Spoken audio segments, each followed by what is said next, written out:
While you share that, we're going to be sharing some more hope right now. Now, Nelson Mandela once said, sport can create hope where once there was only despair. It is more powerful than governments in breaking down racial barriers. It laughs in the face of all types of discrimination. No one could say it any better. Now, truer words have never been spoken, and proof of that is the 1995 Rugby World Cup. Let's take it back a bit.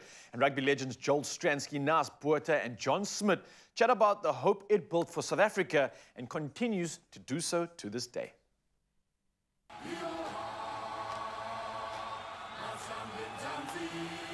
1995 was such a special time for all South Africans. It gave us hope. Madiba even said that the most important things in life were education and hope, guys. When I think of those words, how true is that for you, John? No, it's fantastic. I was 17 years old watching you put that drop kick over in 95, and never in a million years would I ever get to understand what a team like the Springboks could do for a country like South Africa. Thinking about where you guys were and what Madiba did in those times, to 12 years later, it only dawned on us when we got to Oliver Tambo, saw the thousands of people there and the people following us around the country for 3 days, to realize what a galvanizing machine this brand of the Springboks is in terms of bringing languages together, colors together, different sizes together. It was just phenomenal. No one saw anything other than a victorious championship team bring a country together. And you know, the thing is, when you're at your absolute worst, the only thing that gets you out of that hole is hope, hoping for better.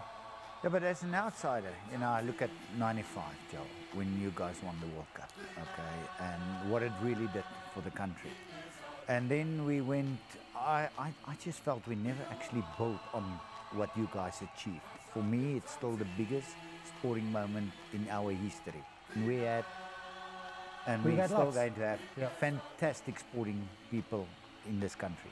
But 95 started something. But then we lost that magic. Let's be fair. And now, John, I'm coming to you.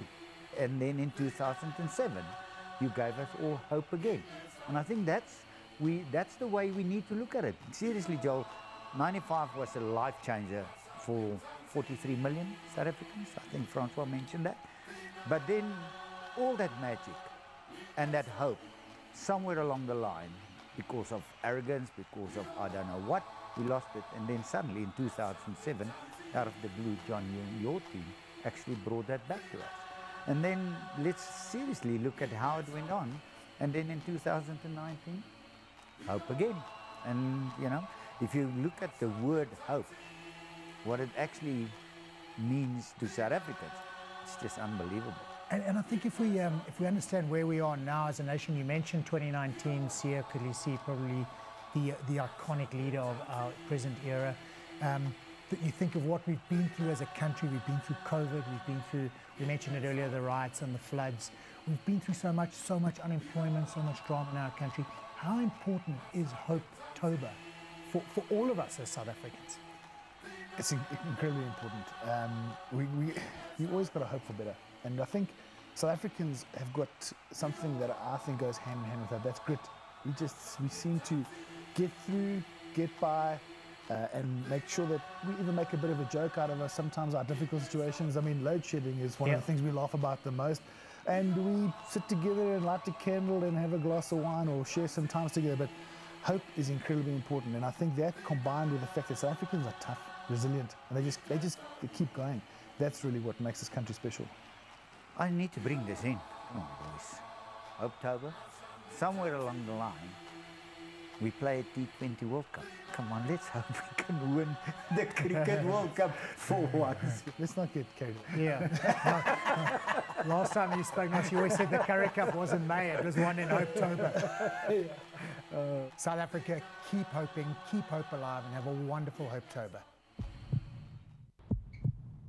I absolutely love that conversation, highlighting the importance of sport, highlighting how incredible and how powerful those activities really are and what it does for our nation. Ubuntu is just one of the words that I want to share with that. For now, though, I want to keep encouraging you because we've got one more chance. Yes, one opportunity to get involved in our competition. We've got our third and final winner of the 1,500 Rand.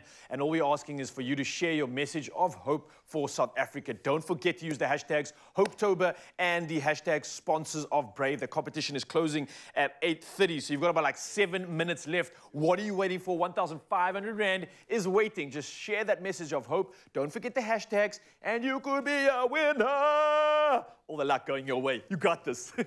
Hopetober is a month of hope. Brought to you by Adcock Ingram OTC, sponsors of Brave. Inspiring communities, one pharmacy at a time.